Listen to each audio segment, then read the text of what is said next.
We just picked up enough to make it a nuisance out there, especially with the sleet and water on top of it. The rain, it sure enough allowed for a lot of the movement of this snow to be quite heavy. Pretty much less than an inch as you traveled further south, although parts of the South Shore and just south of Boston picked up about an inch, inch and a half. And then you saw about 1 to 2 inches north and west of the city, up to 3 inches in some spots, and then a little bit more as you headed into parts of New Hampshire as it stayed colder longer there. But we also added about a half an inch of rain on top of that snow and up to about 3/4 to an inch of rain down across the southeast. So just heavy, wet snow as we had a messy day out there. This system's going to continue to pull away, and as it does so, the showers coming to an end. Look at the temperatures in the 40s across the southeast, 30s north and west, and this is what I'm concerned about, that freezing mark. That's where we still could see some icy spots overnight tonight. So if you're going to be traveling, be aware of those untreated surfaces. Also be aware of changing visibility, areas of fog out there,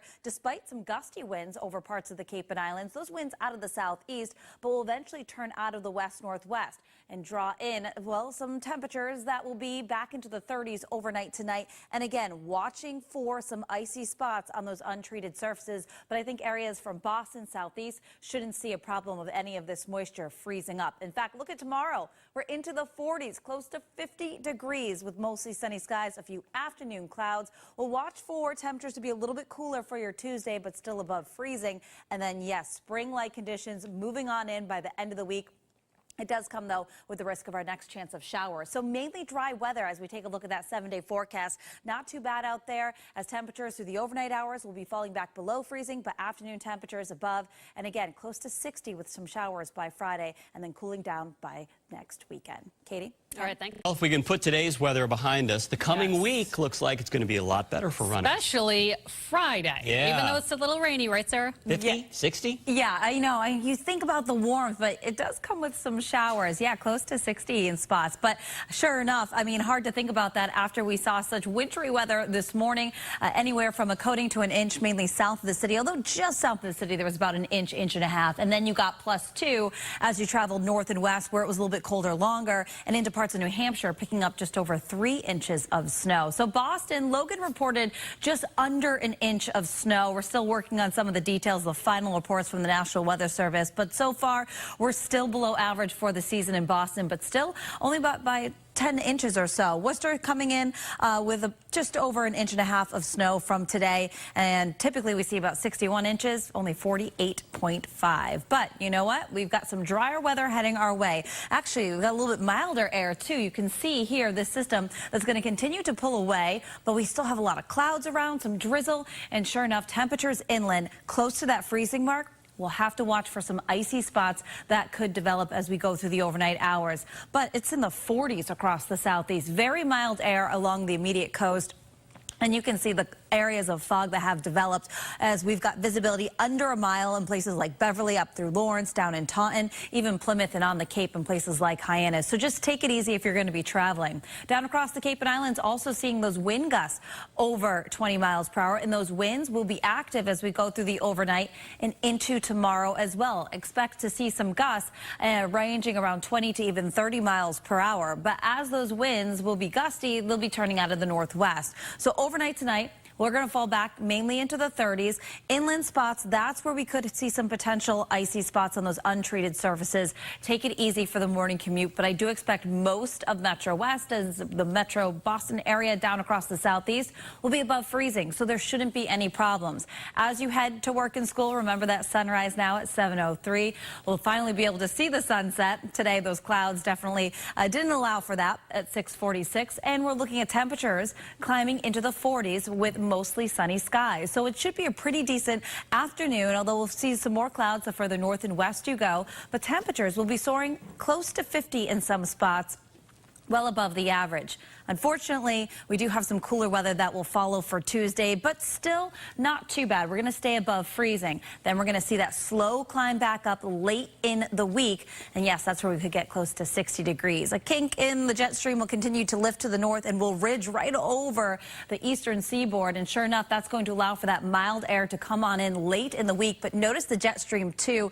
Typically, a lot of active weather can ride along that jet stream, and that's what we'll be watching for late in the week as our next next chance of some showers. So mostly dry as we head through the day tomorrow into Tuesday. Can't rule out a few snowflakes across northern New England tomorrow, but the winds will be active all the way through Tuesday. I'm expecting to see some gusts, although they'll be a little bit lighter. Still active out there Tuesday afternoon with mostly sunny skies. High pressure then continues to hold on to the sunshine and dry conditions for our Wednesday, but you can see behind me we do have some wet weather heading our way. Perhaps a few sprinkles early Thursday as a warm front lifts northward. We'll see mostly dry conditions, but the risk of showers does increase as we get into our Friday time frame. So that 7-day forecast does feature the change in temperatures, but really quiet weather for the next several days. It's not until that Thursday, Friday time frame where we'll see the risk of those scattered showers. And once that system comes on through, then temperatures will fall back. But you'll notice they'll stay close, if not just slightly above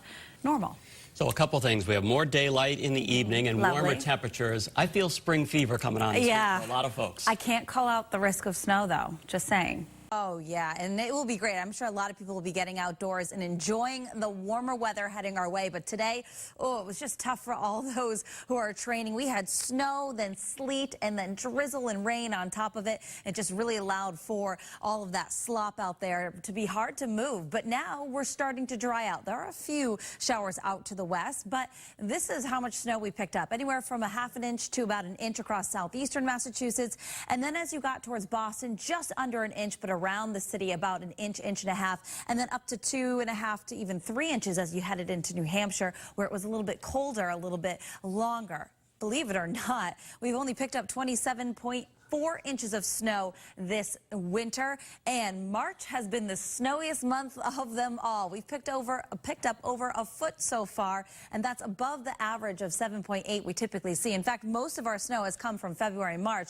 Really started off the winter season with lighter amounts early on, but we are looking at warmer weather finally heading our way. So this is the system that's been impacting our area. Sure enough, we're still stuck in that very cloudy as well as pockets of drizzle period of this system before we'll notice those winds out of the west usher in some clearer skies. So with that being said, be careful if you're going to be traveling. We've got visibility less than a mile in places like Lawrence up to Portsmouth, New Hampshire, even down on the Cape. Hyannis reporting under a mile, Nantucket as well.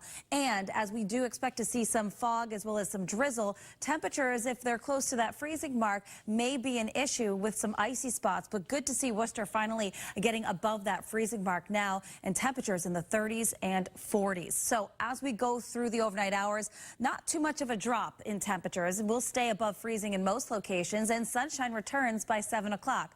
Okay, so shortly after 7. Remember, the sunrise comes after 7 now for tomorrow. As we go on through the day, mostly sunny skies. A few more clouds to the north, and if you'll be traveling, you could see a few flurries across the mountains, but southern New England looking fantastic. And here we go into the mid to upper 40s, if not flirting with 50 in some locations. It will be a bit breezy, though. You'll notice that wind active out of the west about 10 to 15 miles per hour, and it could gust anywhere between 20 to 30 as we go through the afternoon. Now, as we go through the overnight hours, that wind will turn out of the northwest, still remain pretty breezy for your Tuesday, and that will be a cooler wind direction, meaning temperatures will drop back a few degrees for your Tuesday in the upper 30s to lower 40s. But then the temperature swing comes right back at us. It looks pretty fantastic to see those 50s, even near 60, although remember, that does come with the risk of some showers because there will be a change in our jet stream.